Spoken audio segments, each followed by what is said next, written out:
So I decided to take this video out to the street, and I just walked down. I walked out of my house and walked straight down that street. I think it's like 8 blocks, maybe 10 little city, not city blocks, but suburbia blocks. And this is where I'm gonna start. And this has one thing to do with nothing and nothing to do with everything. But this is the route. This is Topanga Boulevard. At least a portion of it. It's a boulevard. So, and I would like to know too that this is a school. But I want everybody to know that this is a safe school and it's everybody's responsibility. So, no drugs. What do we have over here? A person must obtain approval before coming on that site. But luckily, radioactive dust is not a person. And I believe, if I'm not mistaken, this is an elementary school. And just across the street here is a... okay, let's go over here real quick. Just to show you a little, this is just one little section here, is a My Nursing Coaches Corner. Okay? So that's a place for mothers to go to learn nursing. And this is just one of the schools, and that's just one of the child institutions, if you want to call it that, or facilities, child care facilities, that pepper this immediately on the street. Not to mention the places that, like my house, are within a few block radiuses that are also daycare centers and whatnot. But that's not the point of this video. The point of this video is that like I stated yesterday in the Nuclear Age Peace Foundation FU video, the Marshall Islanders are attempting a lawsuit, and I want to critique that. I got to make a point here. I sent an email to one of the lawyers. I'm not going to extend too much of an effort. I already stated that. I don't have the emotional fortitude, and in one real sense too, I've solidified with the statements that I've made and the systematic violence that I've called for. I've solidified that no legitimate lawyer that holds any value to their oath, with the oath that they made for their bar, can in any way, shape, or form affiliate with me, because I've called for the I call for the execution, but in one sense it's the murder. I mean, killing is murder, period. So I guess, I have to be fair. If I'm going to critique their killing, I have to critique mine. So I've called for the murder of the Supreme Court and public officials like the FBI director and CIA director. Let's throw that guy in there. Who's that, Brennan? Oh, hell yeah, Brennan. Oh my gosh. If that fool shouldn't be executed, then Troy Davis should have been president. The Marshall Islanders, in their endeavor for a lawsuit, this is the way that works. They're desperate. They got no hope. They've been going through this since since the first test. Whatever, I don't know the date of the first test. I think the test stopped in 58. Could have been. I just know that they were gone. They went on for 12 years, and that they accumulated to over 109,000. Oh wait, maybe I did that wrong. No, it's 109,000 Hiroshima and Nagasaki's. I don't know how many kilotons that is, but it's a lot. But anyways, I have to talk to their lawyers in a sense that I can't talk to their lawyers, because I can't talk to any lawyers freely, because their oath prohibits them from engaging in such conversations as I would have them engage in. So the essence with these lawyers is that the lawyers that are representing the Marshall Islanders have the same oath to the same bar as do not only the lawyers that will be contesting them, because there will be legal representation for the parties that they're trying to sue or prosecute. I don't know which one they're trying to do. It doesn't matter. Just as much as the judges who they'll be hoping to persuade will also be members of the bar, and they have likewise the same oath. So what they find here is I don't know, it's not even a dichotomy, because well, maybe it is a dichotomy, because they, in essence, they can't see it though, because, I mean, it's their life. It was that saying, know thyself. It's like this, you know, when you see the never-ending story, and this is actually classic, they didn't make this up, but I'm just using this as probably the most prominent notion. But in the never-ending story, where Atreyu has to go through the oracle, and then from the oracle he has to go to that snow, and it's so simple, like the one with the snow, and they're like, oh well, he made it through the oracle, so the snow's gonna be easy. And no, you can't do that, because what happens is when you get to that mirror, you have to face who you are, and it shows you who you really are. And in there, that scene is nice, and he shows that he's Sebastian, and he's all confused. But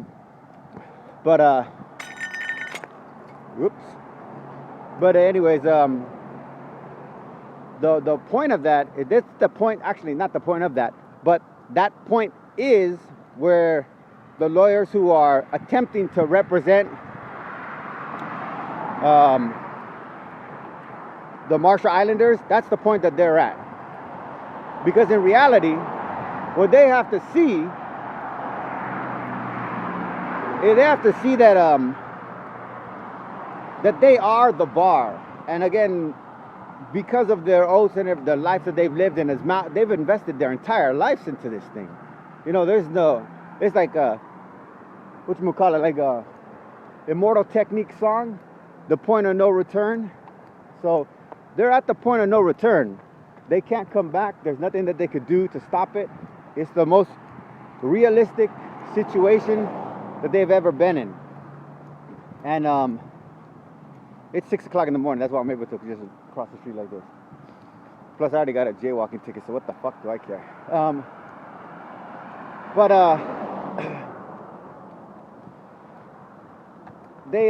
Their oath, they don't understand the nature of their oath, even though they made it. That's the point. If they can't look in that mirror, maybe they made it past the oracle and that they're even willing to represent. But who knows? That doesn't mean that just because they're representing them, attempting to represent them, doesn't mean that they're actually representing them, and doesn't mean that their intentions are as genuine as the cause of the Marshall Islanders. Because that's one of the complexities of having a lawyer, is you pay them to do it. And they need money and whatnot, because they can't go broke doing it for you, because that would make them you. Understand? And the barrier between counsel and client is that counsel is never the client. So this is actually working out better than I thought. Here's another beautiful site. Here's going to be a future site of a nuclear Catholic church, Our Lady of the Valley. Your boy, girl, you're going to get raped with a big neon cancer-ridden tumorous cock. And it ain't going to be no virgin conception after that, because all the beautiful conceptions that you have of gross biological mass that's supposed to be called your babies. Whew. So anyways, the lawyers that are representing the Marshall Islanders, this is their, if they got a dichotomy, this is their dichotomy. Their oath that they have to renounce, but they can't renounce in their mind, because then they can't represent the people that they're trying to represent. But their oath in their mind is to the law, and so therefore they are representing the law. But if they were to study Henry David Thoreau, just one writing in particular, to be honest with you, but they could study, I would encourage more, and not Walden's Pond. Everybody gets focused on Walden's Pond, on the duty of civil disobedience or resistance to civil government, whichever one you want to call it. If they were to study that, they would recognize that the lawyer's truth, which is their truth, and the truth that they are confined to, is a truth of consistency. And that is no truth at all. That's an argument. So they might think that they're relying on an element of truth as represented by the reality of the Marshall Islanders' ongoing experience, trauma, ongoing rape, just like that church is going to be raped and that school is going to be raped. But despite their sentiment, what does it say? Henry David Thoreau also says in that same writing, people, they will give up they will put their personal interest before the public good. And a lawyer who has maintains an oath to the bar, so as, under the justification in their head, so as, but I need to be able to represent them, that kind of thing like that, can never put the public good before their personal interest, because they're bound by oath to preserve their oath first and foremost. Because in their mind, they're useless. It's artificial intelligence in one real sense. It's like they talk about in the future you're gonna have drones and robots. It's artificial intelligence, man. You don't need a machine to make a machine. That's also in Henry David Thoreau, On the Duty of Civil Disobedience. And this is pretty cool because I'm 11 minutes and 32 seconds into this, and I want to make a point. Here's a high school, Canoga High. This is another beautiful site of a location of which the girls at some future date, and don't worry about it. It's no big deal. It'll happen later. We'll deal with it when it happens. Are going to, plus it's mostly Mexicans, so who gives a fuck, right? We already killed 90,000 Mexicans for the American drug war, and then we blame Mexicans anyways. So when the girls and the kids at all these schools start having deformed babies, the American system, the American power structure that control the nuclear dynasty, I call them the nuclear priesthood, you know what they're gonna say? They're gonna say, oh, it's them. It's the way they raise their kids. Look at how filthy they are. Look at how tore up their communities are. Because then you have, again, going back to the fact that most of these people are subject to renters. And then you have fascist pigs like the Los Angeles eviction process that solidifies slumlords as the law of the land, so that they can get away with not repairing, providing inadequate trash facilities, and just being overall slumlords, which a slumlord is. You don't got to get into detail. Here's a beautiful thing, and you have cops. So you have cops patrol the street, but those cops, they're not going to protect these kids. And what's going to end up happening is when they start bringing this shit down, if there are kids that begin to wake up in the scheme of things, the reaction of the police is not going to be, come on kids, come with me, let me take you to safety. No. It's going to be stop and frisk style scenario where they're going to take these little kids and girls too, because what a lot of people want to think in their head but aren't willing to admit is when cops stop young girls from school, cops know that they have an opportunity to get away with a lot more aggressiveness than they get away with women that they pull over or women that they stop for various reasons, nefarious reasons. And we've all seen, you could look on YouTube and find a whole slew of videos that show you the way cops treat women who have a greater sense of the notion of American citizen or their rights. So, and what do you see here? Hunter pride, peace, unity, and hope. So right in there, they got the little motto. But you got In and Out. So this, again, I don't give a fuck. I'm indicting everybody. In and Out, this is their employees. This is not the only In and Out that laces this street. I mean, on this street, yes, this is the only In and Out, but there's another one within the vicinity. So In and Out, too, is either going to pick up and pack up and go, or else they're going to be slanging radioactive crap. And I would say like this, something I just thought about. Facilities like this, international corporations, if they get into practice, food service places in particular, markets, and you got to understand, there's farms on the other side of the hill, so when they start digging this stuff up, all those farms are going to be covered in radioactive dust. When they start shipping all that stuff around the country, that's what I call karma again, because it's going to expand. as these people come to grips with the reality in the next 2 decades, or maybe even the next decade, it only took my family 10 years to die from the point of their exposure. The MTA, the routes that go through here, right here. So, and man, I'm at 15 minutes and I don't know if I'm gonna make it. So I'm actually gonna do this for namesake, is I'm gonna run, which I don't normally do, because I wanna show you guys something here. I'm running off. I'm now heading east. By the way, this is a mall.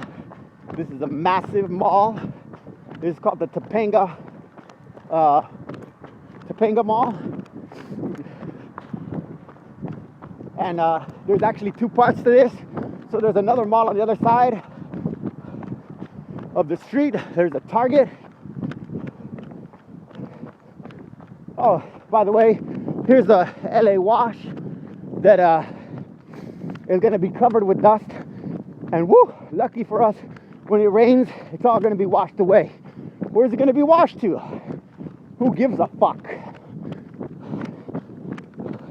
According to the nuclear experts and nuclear professors, water isn't affected by radioactive exposure. So, the communities down the line, particularly where they're doing the Los Angeles River renewal,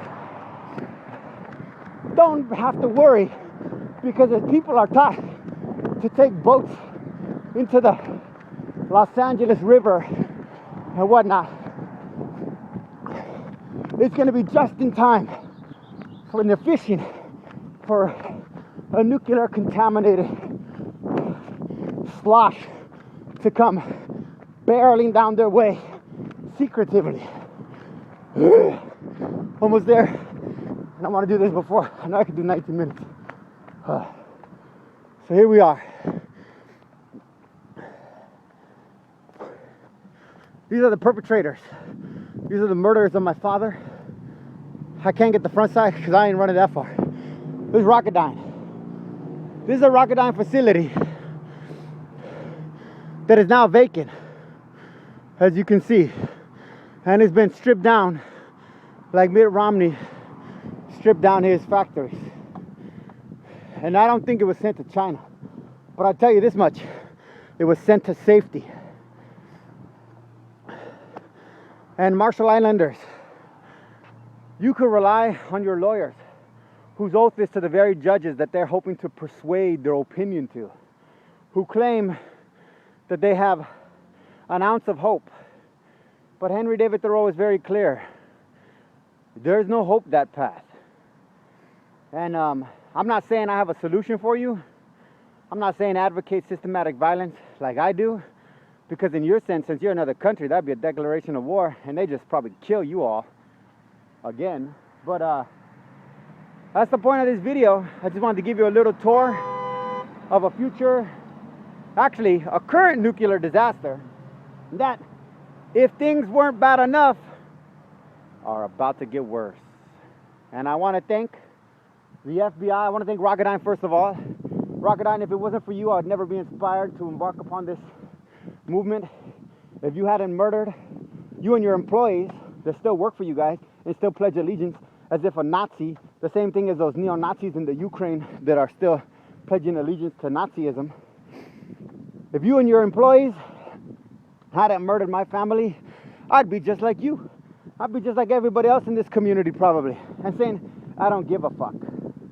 And in one sense, I don't. So they didn't really change much.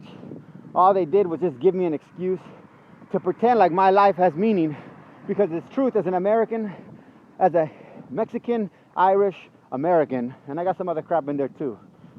But as that that's it. Maybe I'll be president one day. Maybe one of the kids in this area will be president, and they can take cancer to the White House with them. That would be a beautiful sight.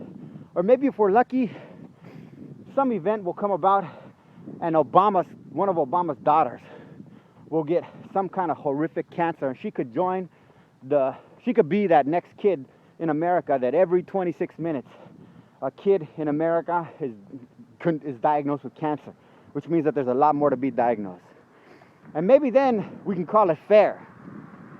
But maybe Michelle can get breast cancer, you know. But none of that's gonna happen. And none of these facilities, Westfield, Target, the school district, Los Angeles School District, the LAPD, Los Angeles Sheriff's Department, again the FBI, not forget the national ones, just the local ones. Los Angeles City Hall, any of the council members around here, none of them are going to be willing to die to save this community. But this community, whether they know it or not, are willing to die.